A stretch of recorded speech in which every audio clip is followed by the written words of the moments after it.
Hi,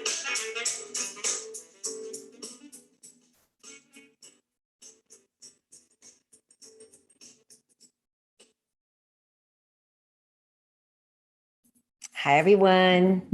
It's me, Darlene Corbett. Welcome to Get Unstuck Now.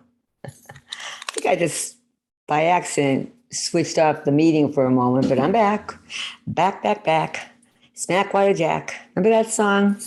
For all you boomers from Carole King's Tapestry. I love that song. I love that whole album. How about you? Gotta fix my camera here. Smack Water Jack.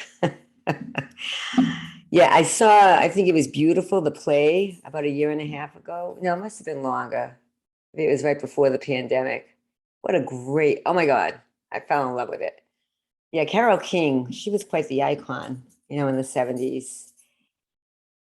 And to this day, her songs were fabulous. And she also wrote a few songs, that other performers sang. Hall & Oates sang one of them. I can't remember the title, but so here I am, getting stuck now. And I'm going to talk about a few things today. And they kind of all link together. I'm going to go back to Naomi Judd, teen suicide, borrowing, and conversations. It's going to talk about purpose, but I will get to that next time.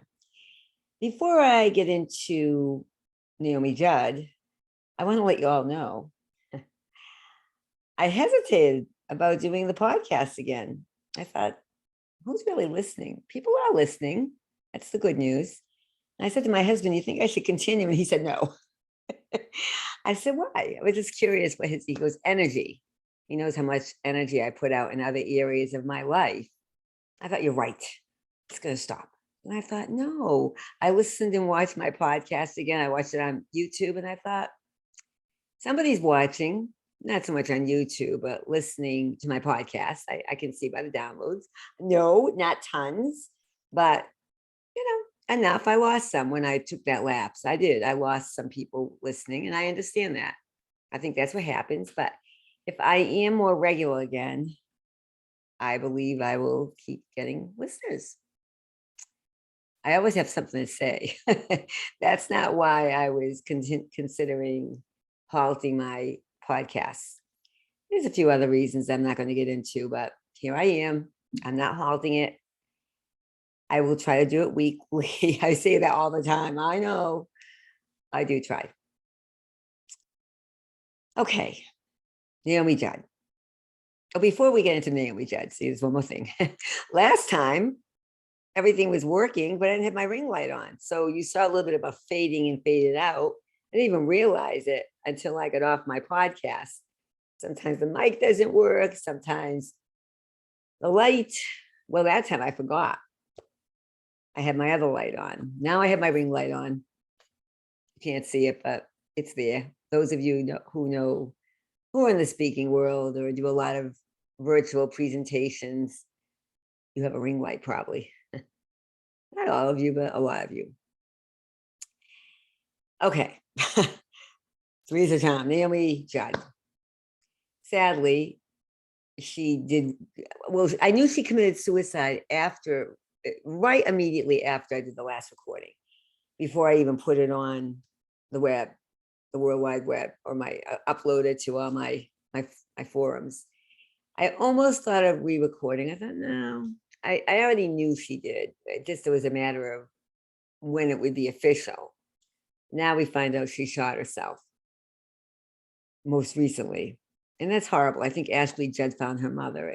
Horrible. But now, so Naomi Judd, I mentioned, I thought she had obviously, we all know she had a severe depression. You don't go shooting yourself unless you do, killing yourself in any form.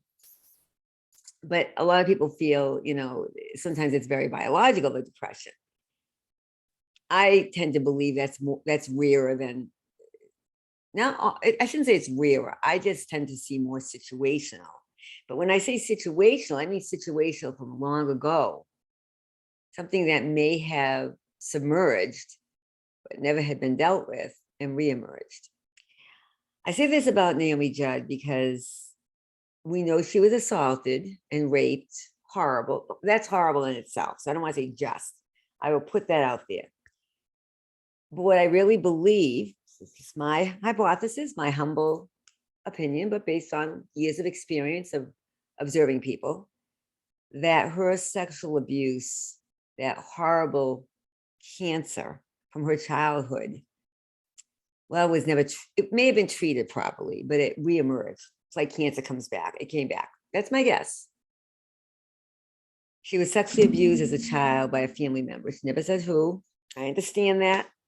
Sexual abuse, as I've said over and over, is complicated. I've had people over the years decide not to confront because they will lose often, not always, but often they have to decide, are they ready to open a hornet's nest with the family?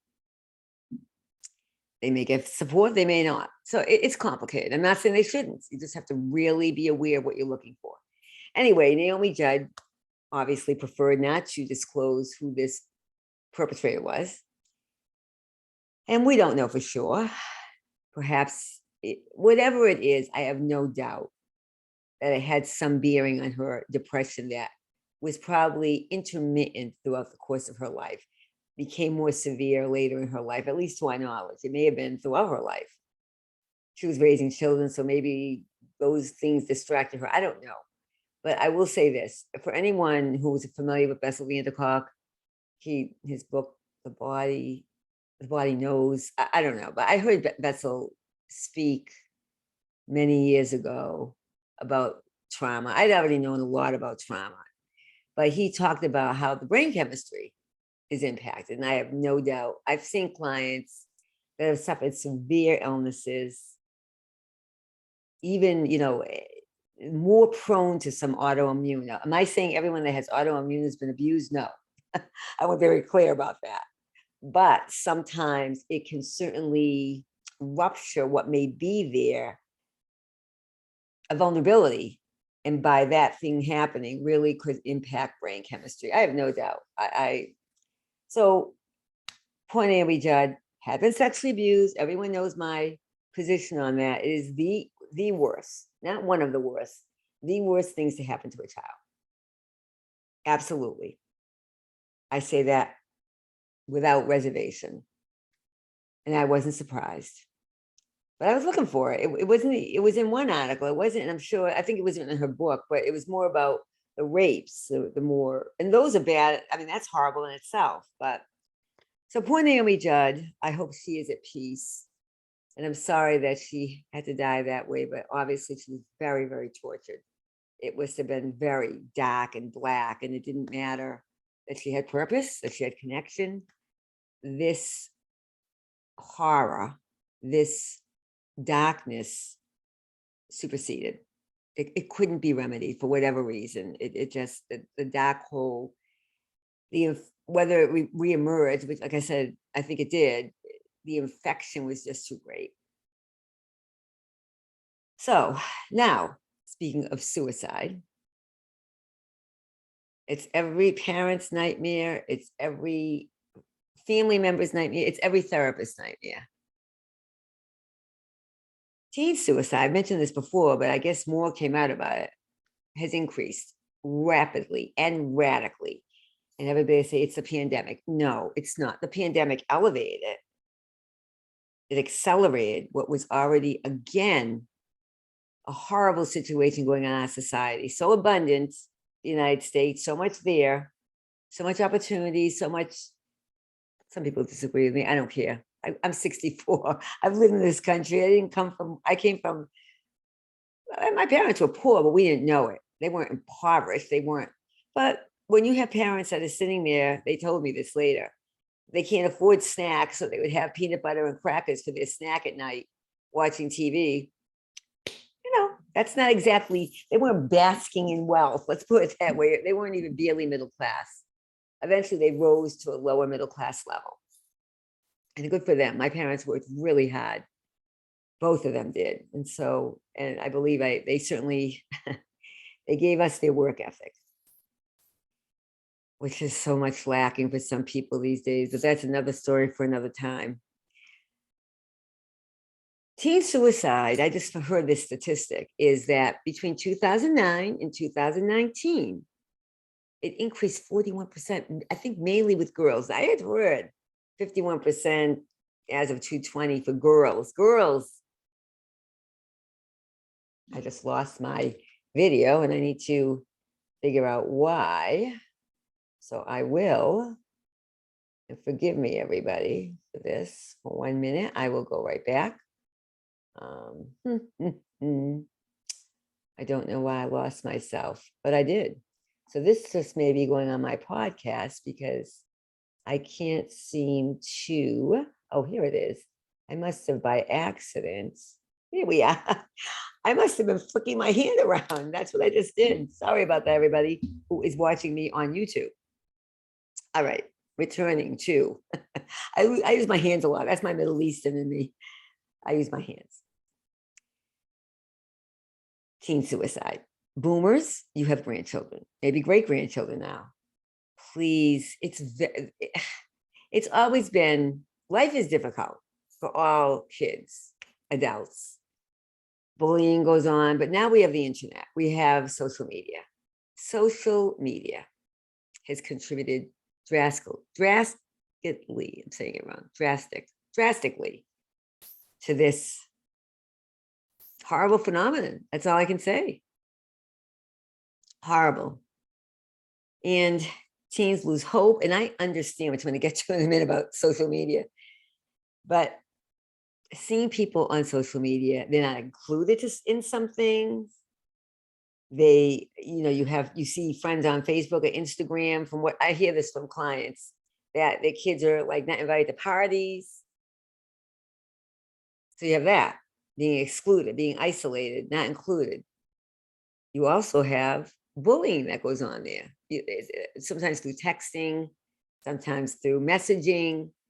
And finally, you have false imaging going on there. Instagram, everybody's beautiful and thin. And just do this and you'll get famous. TikTok and Instagram, to my knowledge. I've been on all of these mediums, but not for that reason. And I'm off I've limited my presence, but I'll get to that again in a moment. TikTok, forget it. I took myself right off that. That's when I decided that I'm not going to pursue speaking, pursue clubs, pursue doing all these things that I thought I wanted to do. And you know what? I'm glad I stuck the fishing rod out, go fishing, right? I never fished. But I'm glad I did that and found out I came back home to what I really love to be doing, which is being a therapist and a hypnotherapist and being a writer. I love it. And doing podcasting. I do like this. I just don't want to run around trying to get people to hire me. And that's it,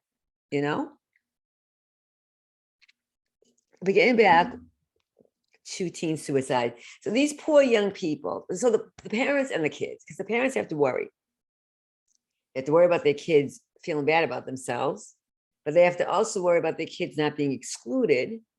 They have to worry about their kids being able to allow to have certain things so they don't feel so different. I mean, there's all kinds of variables for these poor parents. They have to make sure the kids aren't getting involved in drugs and alcohol.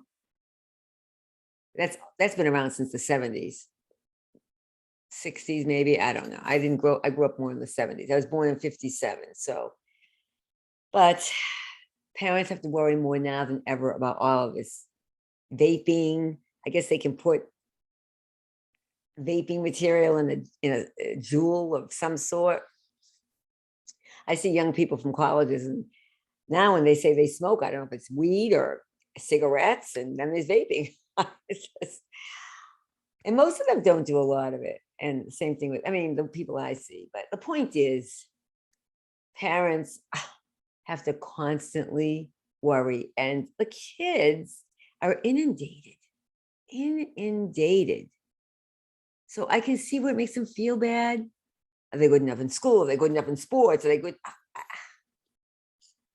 Not that I want to go back in time, but there are some fabulous, mostly fabulous things about living in the now, especially around innovation, making our lives easier, medical innovation, making our lives healthier, knowing what we didn't know perhaps about some things long ago. But I'll tell you, there's a side of it that's not so great. And it's this inundation. So it not only makes kids feel bad, it makes adults feel bad. But we have to keep an eye on the kids. We do. We have to give them hope. We have to help them believe in something better. You have to find out if they're being bullied or being harassed. You have to, like one of my clients once said about her daughter. She had a daughter that had some challenges. She said, Darlene, she won't be a star in the world, but she'll be a star in our house. I thought, I never forget these amazing tidbits my clients feed me. I never do. I love my clients. I love them. They know what I hope. I want good for them. I'm like a mama bear. Sometimes I get a little too protective, but I ask them. So getting back to social media. So recently I talked to a lovely client who had something borrowed from them. I'll just say that. It's really more than borrowed. Somebody took their ideas and used them as their own. And I've mentioned this a few times ago, a few podcasts ago, that can happen. Hers was more egregious than some. I'll just say that. So we talked. She can't do anything legally. I suppose she knows that she could, but it's not. Anyway. It's a professional issue, but it's it impacts us. Even professional and personal often, they can go hand in hand in terms of they're connected sometimes. You can separate work but not totally. But anyway, this person, there's all kinds of betrayals, as we know, all kinds of, egregious things that happen. Like I said, in the speaking world, some people had told me that people took their ideas. And I may have mentioned that I mentioned, but I know I didn't mention. There's a comedian from my neck of the woods, and very funny. He really raised himself, and then I looked him up once on the internet, Wikipedia. He, according to someone else, took from that person, took their ideas. It left a sour taste in my mouth that he just basically, but there's nothing you can do. So with this person, same thing, nothing they could do. So we talked about, she already knew, blocking. And I said, that's a really good idea to block. She really knew that anyway. And she did, or she's going to, I think. I don't know. It's up to her. But I do think that when people borrow your ideas, if they're not your friend, number one, even though you may become friendly with people on the internet, there's many people that are just virtual acquaintance you'll never, ever be connected to. And others that you feel very connected to, even if they're just virtual.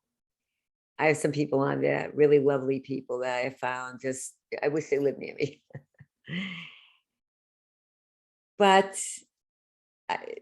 borrowing and not coming up with your own ideas, no matter how close, if you're connected and someone's helped you out, not right, not good, perfectly legal, perfectly legit, people can justify,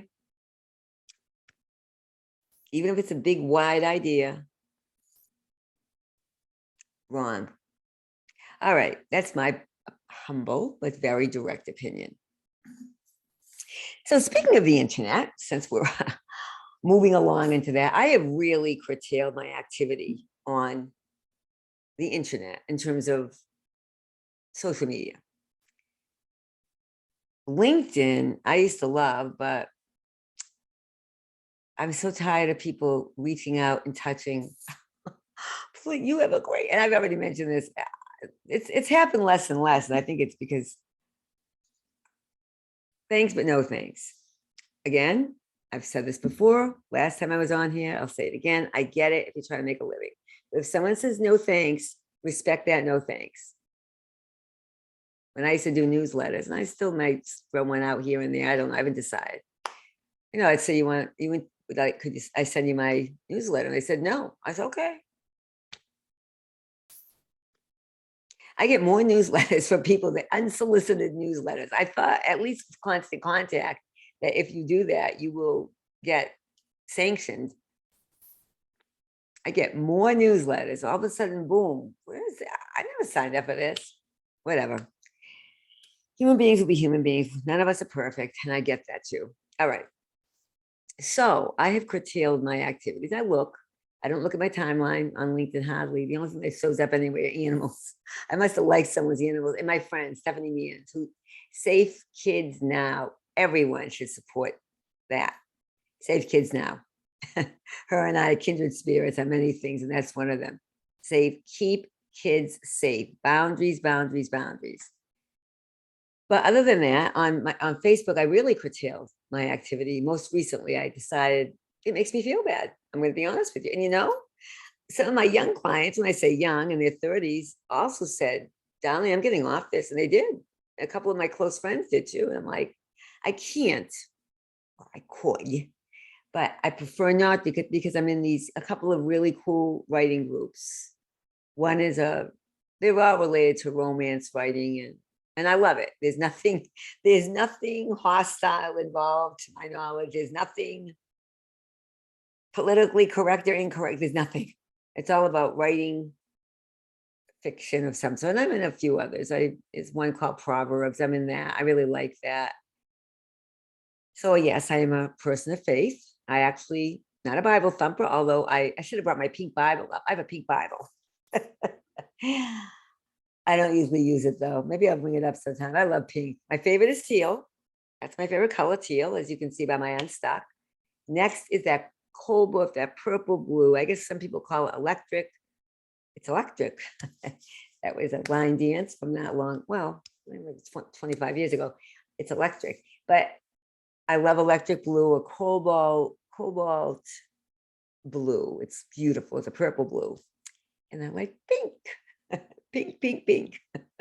I had a lovely colleague. She was just lovely, mellifluous voice. It was beautiful to hear. Do this again. See, I keep doing this.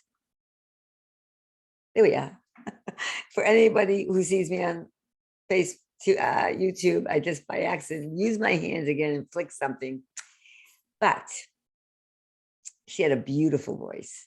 She said once she had a gorgeous pink jacket on. She's in her 70s now. She retired. But she said, maybe I'm too old for pink. I said, no. I have a pink room, as you can see.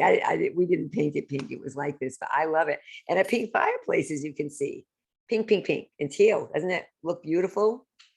For those of you who can see it, that painting there, my mother and father, bought it in P-Town in the 70s and gave it to them. When my mother passed on, I took it and I just put it there. All right, so getting back to the internet. So I really curtailed my activity. I get my feelings hurt, like my clients. I'm taking a page from them. And how do I say this? I am someone that will very much stick to my principles. Does that mean I'm not open? I'm very open. Does that mean I'm stubborn? I am very stubborn at times, if I stick to my principles. So there are many communities and groups where you are invited to come and join. And I try that, where you can converse or discuss or engage. I decide I'm not participating. Some of the people have written very not so nice things about people. That don't think like them. And they maintain that they're open. And I doubt it. Now you might say, well, Darlene, you're being closed. And you know what? I am. And you know why? Because I used to think like these people. I know exactly how they think and why they think that way. To some degree. I shouldn't say absolutely, but pretty much I know because I used to think like that. So when I started to shift, which has been a very difficult process, I really analyze different issues. I don't just go across the board. I'm this, so I fit here. I don't think anybody really does, if you want to know the truth. And I don't think everybody agrees, even in some of these communities. But I think they want to agree, they want to be liked, and they want to be accepted. And you know what? I'm 64, and I don't care. I'll tell you a story. About 24 years ago, I had a friend that was getting married. Very religious. I'm a person of faith, but I'm not, again, I'm not dogmatic. I believe that all religions have their hypocrisies. And I'm Catholic, and Catholic is big. So the bigger the church, the bigger the religion, the bigger the hypocrisy, shall we say. And we know all about that with the Catholic Church and the priests and so on. But my friend wasn't Catholic. She was, but she went to another religion, a more evangelical religion. She wanted me to do a reading for her wedding. She was getting married a little bit late. She was 40-ish. She asked me to do a reading. And I didn't open the envelope right away. I'll get to it. And then I opened the envelope. I thought, me of all people to do this reading. And so the reading was, is anyone familiar with the Bible? Man, God is the master of man. I'm paraphrasing. I don't remember the exact quote, nor do I care to. God is the master of man, and man is the master of his wife, or something like that. But it wasn't quite that precise, but it was more like man listens to God and woman listens to me. And I'm like, are you kidding? Called I can't read this. It was like a week before the wedding. And she goes, why? She goes, you got to get out of that social work mode, and about, I don't remember, you got to remember this is 25 years ago.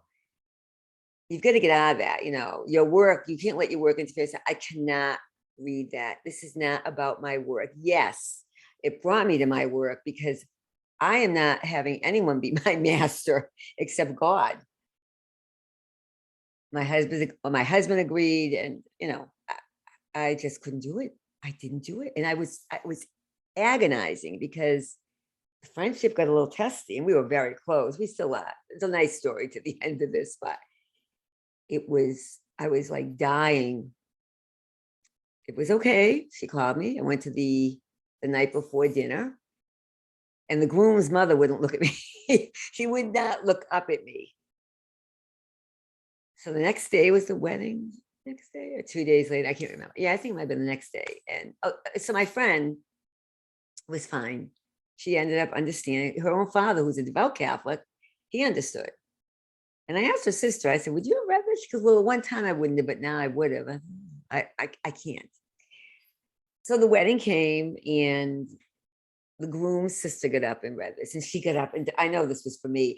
And women acquiesce to their husbands, whatever and I just went, okay. So our friendship survived. The mother-in-law ended up loving me, and I asked my friend, I said, well, the mother-in-law wouldn't look at me because she was mad at you, darling.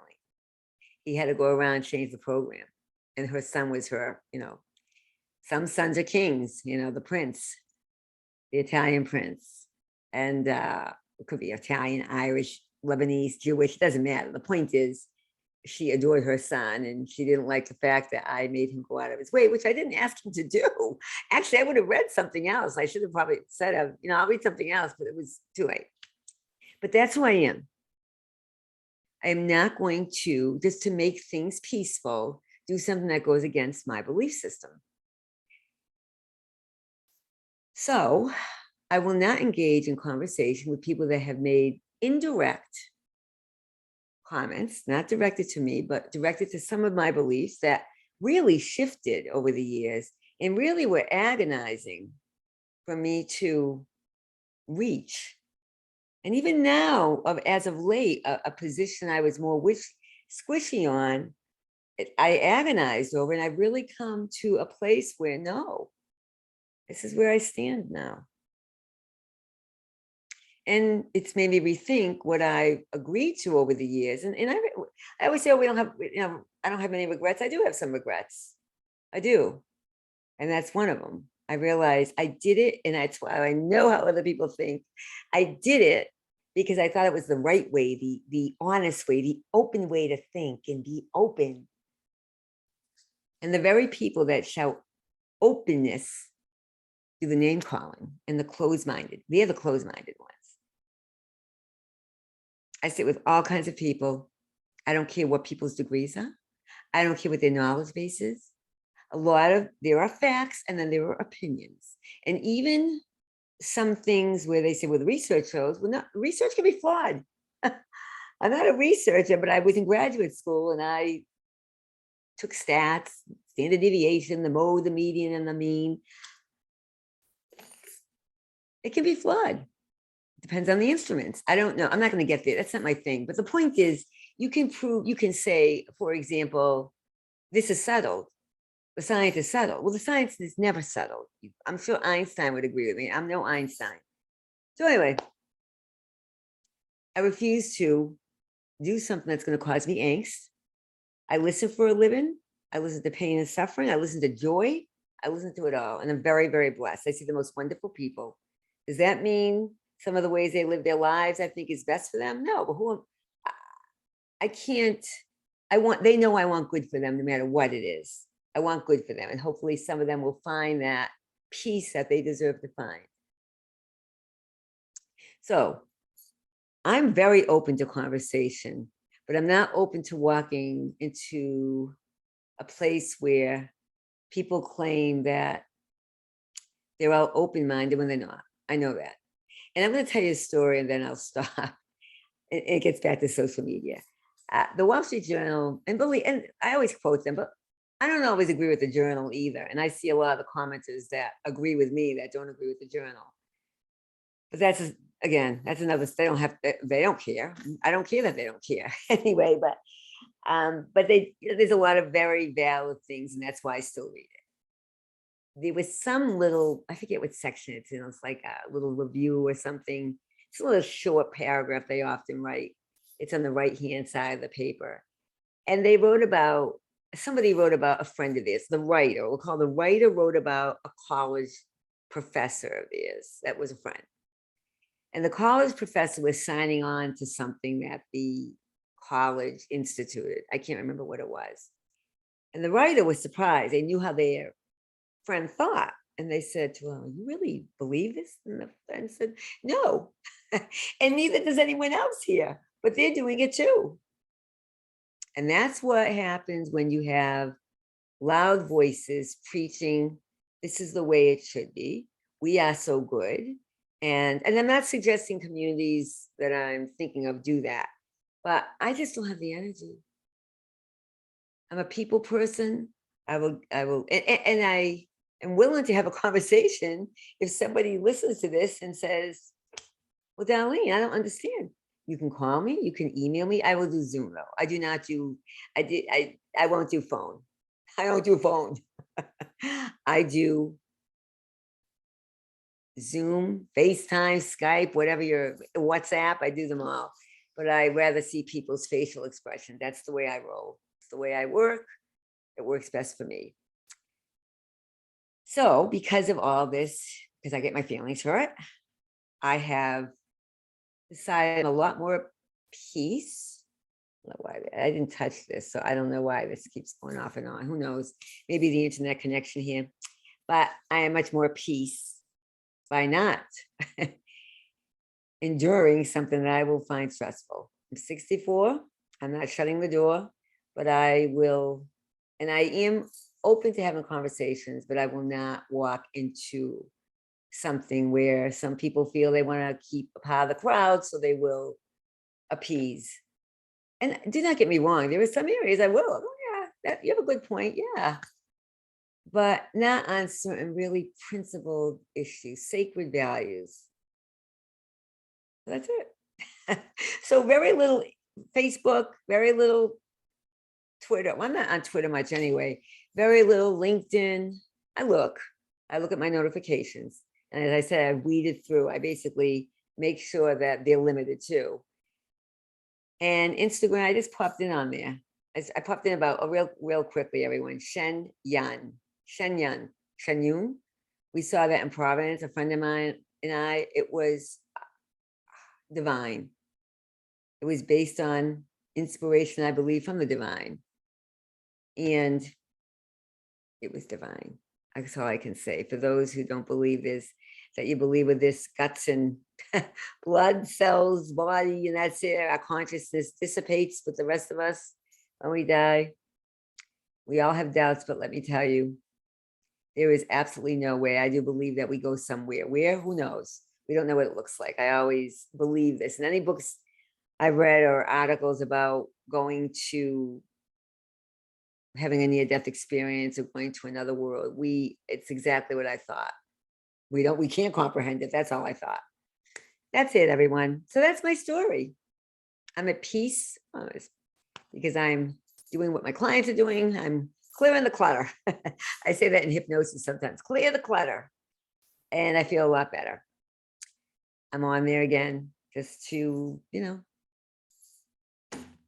to learn, really, to share and learn. And there's two more things. So you don't see, I was doing a lot of article writing on Medium. From August until maybe 2 months ago.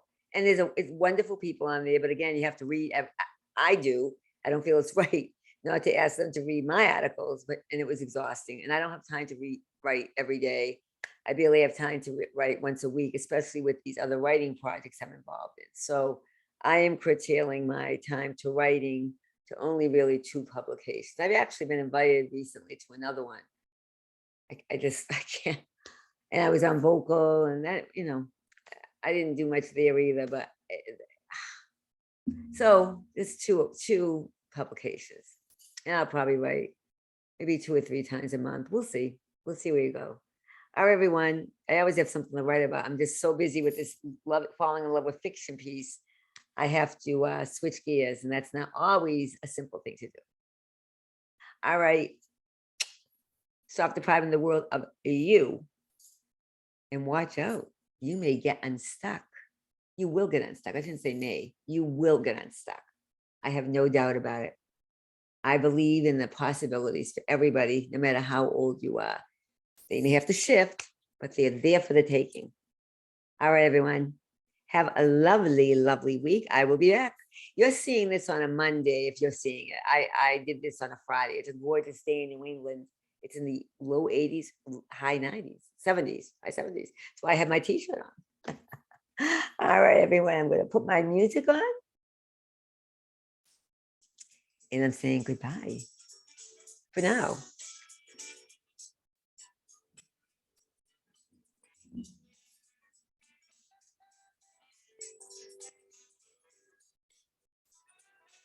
Glasses? No glasses.